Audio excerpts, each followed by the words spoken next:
Saudamos a todos com a paz do Senhor. Hoje nós estamos meditando o último trecho do capítulo 13 do Evangelho segundo Marcos, do verso 34 ao 37. O nosso tema, o servo vigilante. O texto bíblico nos diz assim: é como um homem que sai de viagem. Ele deixa sua casa, encarrega de tarefas cada um dos seus servos e ordena ao porteiro que vigie. Portanto, vigiem, porque vocês não sabem quando o dono da casa voltará, se à tarde, à meia-noite, ao cantar do galo ou ao amanhecer. Se ele vier de repente, que não os encontrem dormindo.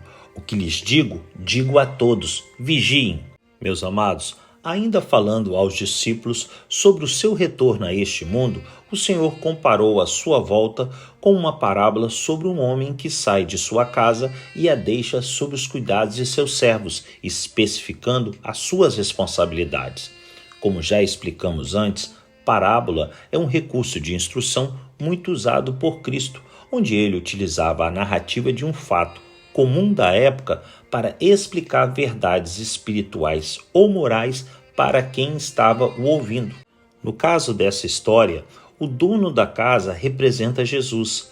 A casa simboliza a igreja invisível composta pelos fiéis ao Evangelho. Os servos são os seguidores de Cristo e o porteiro representa os líderes religiosos que devem cuidar das ovelhas e serem zelosos com os ensinos das Sagradas Escrituras. Diante desse cenário de expectativas, todos que seguem a Jesus devem estar preparados para o seu retorno, que pode acontecer a qualquer momento, independente das circunstâncias. Assim, quando o Senhor disse: se ele vier de repente, que não os encontre dormindo, não significa que ele estava falando sobre o sono físico, mas que o verdadeiro cristão não pode ignorar os ensinos bíblicos e estar desatento aos sinais proféticos de que está próximo à sua volta, pois aquele que negligenciar o reino de Deus está fadado à condenação da morte eterna.